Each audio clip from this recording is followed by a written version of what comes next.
Beach, Atkins, Paleo, Keto. The list goes on and on. So which diet works best for you? Well, the answer is not that simple, and today I'm going to talk about them. This video is going to focus on fad diets, and then I'm going to talk about what I do personally to help me lose weight.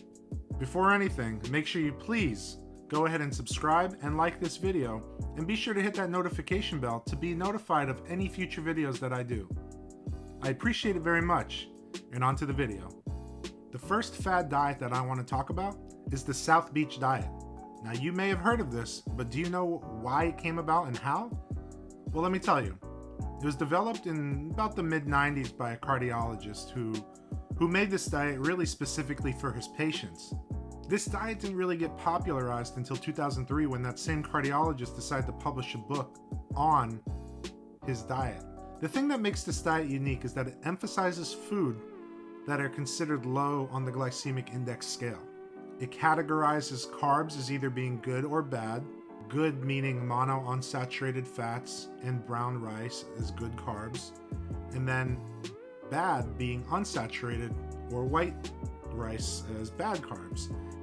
The South Beach diet still exists today, and the thing about it is now they have a meal plan similar to like a Nutrisystem, if you've ever heard of that, where they tailor your meals to you. So they will tailor everything down to the amount of calories you're eating and every macronutrient from your carbohydrates, protein, fat, electrolytes, and everything is down. You have to do no thinking involved, and in a way that's a good thing.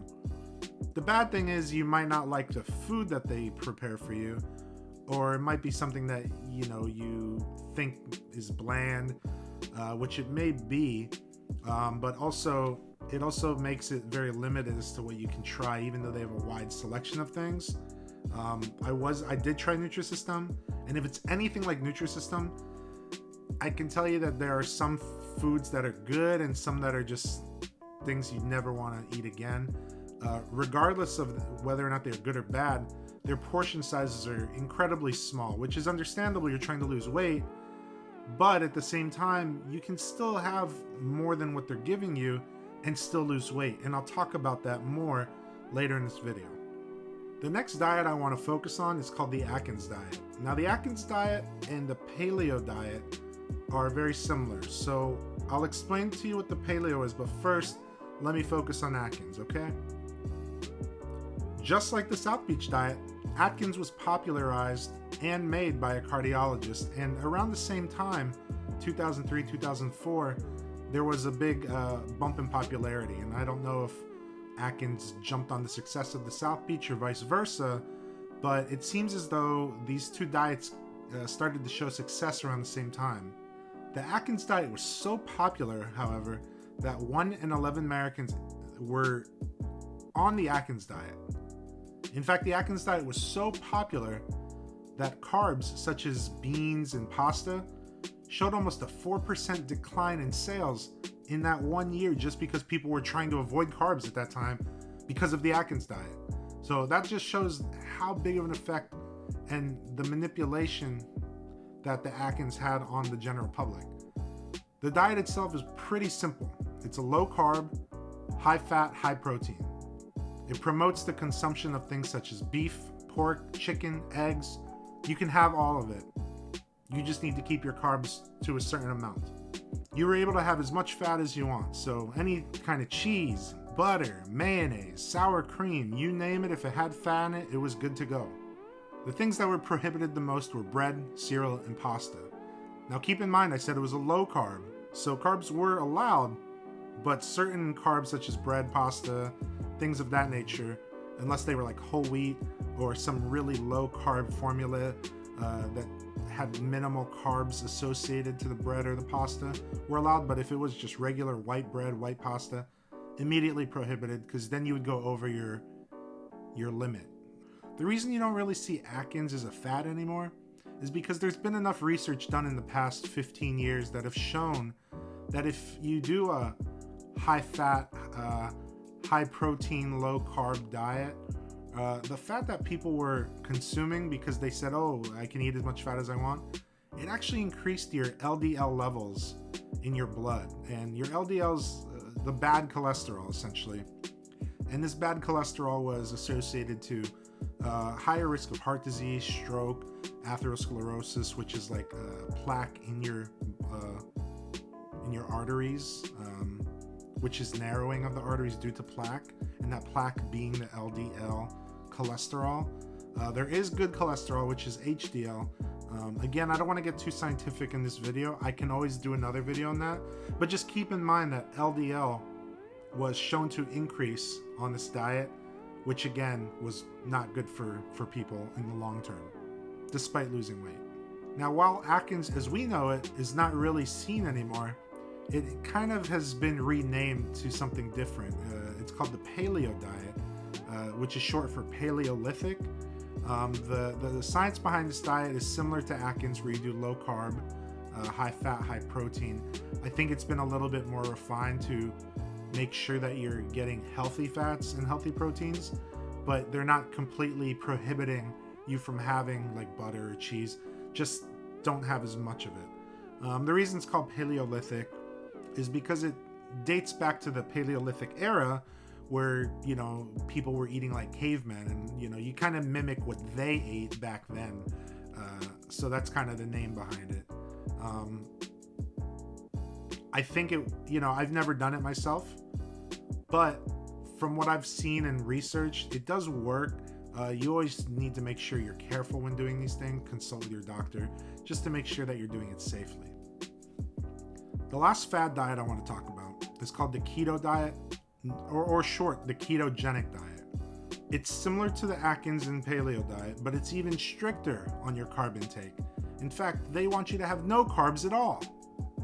The science behind it is that it uses no carbs, and with no carbs, that means that you're not breaking down those carbs into glucose, which is then used as energy for your body. So then, where do you get the energy from? Well, the energy then comes from your fat stores, right? You know, your body naturally has fat to use, and it can burn. So your body then stops using glucose because there is none, and it starts using your fat. That fat turns into these things called ketones that you usually excrete through urination. It can go through your breath. You can even sweat it out. But most typically, it takes a week or two for your body to get into that state where it converts burning glucose into your, instead of burning glucose to your fat stores. And once your body is in that state where it's using your fat stores and producing ketones, then your body is in a state called ketosis. That is the whole idea behind the diet. It's literally just using your own body's fat to produce energy. It sounds good on paper, and it does work. I know a lot of people who have done it, and they've lost weight very fast. The only problem is that there's a lot of health risks involved, and if you're in a position where you feel like you can risk it, by all means. But again, just like the Paleo and Atkins, I really think you should consult your doctor before you decide to start it. I'm friends with a doctor, and I asked him about keto. He would never recommend it to any of his patients.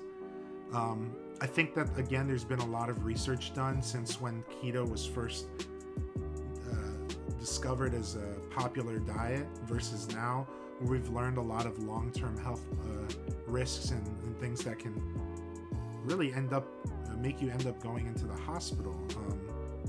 I think it's a great diet if you want to lose weight fast, but you need to keep in mind there are health risks involved. So now that brings us to what I use. And I haven't personally done any Atkins, Paleo, Keto, South Beach, for the one reason is that prior to me learning about these things, when I was losing weight a long time ago in my college days, there was one thing I used that was so effective for me, and I'm going to do it again. It's really simple, and you may have heard of it. It's called CICO, CICO. What does that mean? Calories in, calories out. This isn't a new concept. It's just been branded differently in the past few years. In short, it's just calorie counting. That's all it is. The reason I like this approach is because 1, it's easy. 2, you can eat whatever you want. And 3, it doesn't require such large modifications to your already existing diet. So let's say you're someone who eats a lot of fast food and you eat a lot of food. And then you say, I'm going to go Nutrisystem South Beach. That's like asking a smoker to quit cold turkey, okay?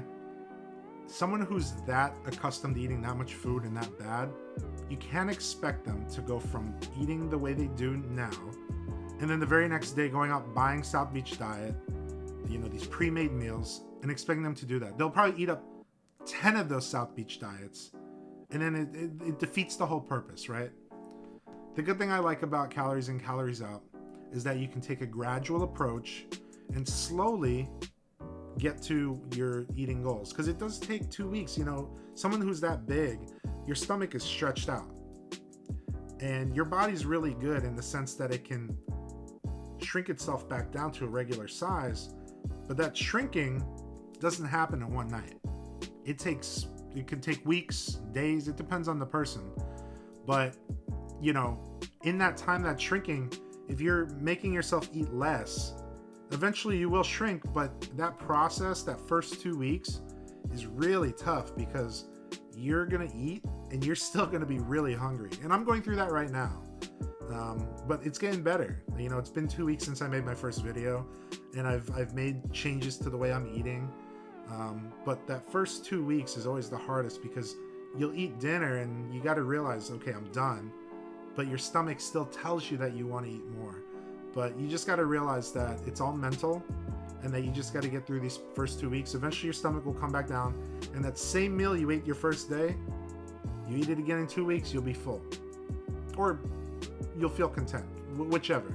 But the point I'm trying to make is Keto allows for that gradual change in your lifestyle, a modification. So how do you get started on Keto? Well, it's really easy. You need to go on a website and find out what your TDEE is, and that stands for Total Daily Energy Expenditure. This is the amount of calories you burn without working out, just sitting on your couch or in your bed. If you were to just lay there and do nothing, this is how many calories you would burn in one day. This is how many calories you would need to eat in order to maintain 0 pounds. So let's say you were sitting on your couch doing nothing, not even a sip of water, you would end up losing that amount of calories per day. Now, starving isn't the best way to go about losing weight, but if you do, you will lose. The way this works is, let's say, just for math's sake, I'm going to say 2,500 calories, okay? If you eat 500 calories less per day for 7 days, that's 3,500 calories. So that means you can only have 2,000 calories a day. You will lose 1 pound in a week. Why? Because science tells us that 3,500 calories is equal to 1 pound. So again, 500 calories per day, multiply that by 7 days, 3,500 calories. That's 1 pound in 1 week. If you can, you do 1,000 calories per day, where you cut it per day, so that person that would normally be eating 2,500 calories, if they cut down to 1,500 calories in 1 day, multiply that by 7 days, 7,000 calories. That's 2 pounds. That's 2 pounds 1 week.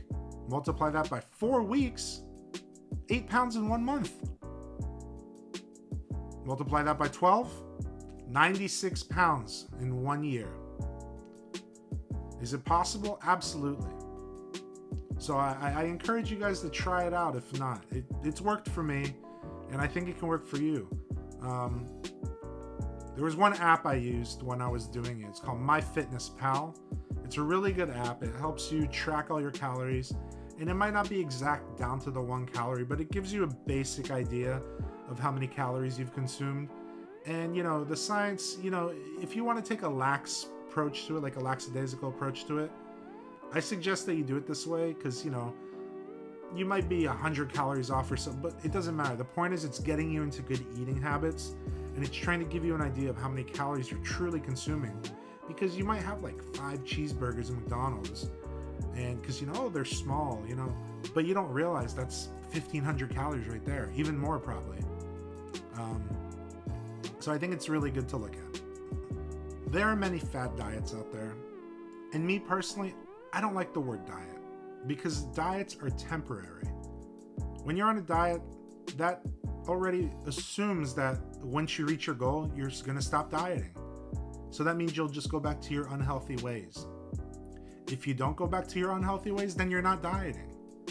So what I like to call is a lifestyle change, because from the time you start this diet, you should continue doing this even once you reach your goal.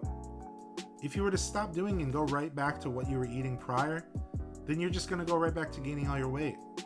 If you continue to eat healthy, like chicken, rice, beans, all this stuff, even after you get your goal, to me, that's not a diet anymore. That's a lifestyle change. So you need to think about it as something you're going to do for the rest of your life, and not just for the time being. Stop going to fast food, save your money, go to the grocery store, buy healthy food, learn how to cook. There are a ton of YouTube channels out there that show you recipes. I've personally looked at them, and there are a lot that are really good. A lot of the food, you just gotta get creative, and if anything, you'll become a better chef out of it. You'll learn how to cook. That's such an invaluable thing to have in your life, is the ability to cook not just good food, but healthy food. And if you can do that, you're going to enjoy it much more than just going to McDonald's, KFC, whatever, Taco Bell. Yes, there are days where I want to get it because it's convenient and it's whatever, but at the end of the day, I need to do what's best for myself. So I've done a really good job thus far, not going to any of those places. I've been cooking a lot myself, and I encourage you to do the same. There are so many resources out there that can help guide you on the right things to eat, how to exercise, what to do.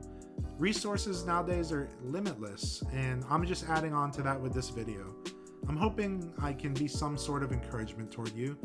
And to let you guys know, since my first video, I'm already down 4 pounds.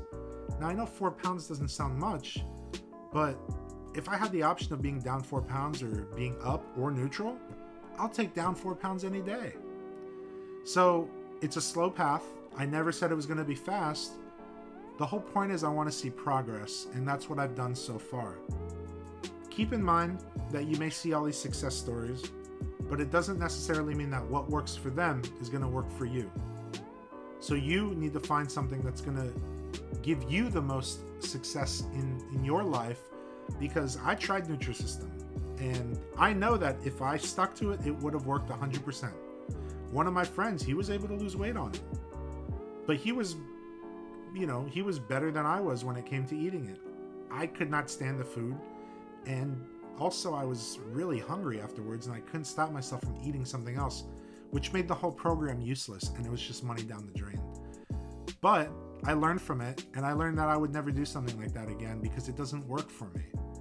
You live and you learn, but I'm telling you from my standpoint, it didn't work for me, but it could work for you. Whatever path you take, I hope that you have the mindfulness to stick with it. And I really hope that you learned something from this today, or if anything, gave you some encouragement. I want to do more educational videos in the future. And if there's anything you really want me to talk about more in depth about today that I talked about, I'm more than happy to do that. I need you guys to tell me in the comments down below if there's anything specifically that you want me to do a video on. I'll do some research if I don't know much about it. And I love presenting it to you guys, because I think knowledge is power, and I think we could all learn a thing or two for not just our health, but for everyday knowledge. Thank you so much for watching, and until next time, I'll see you guys very soon.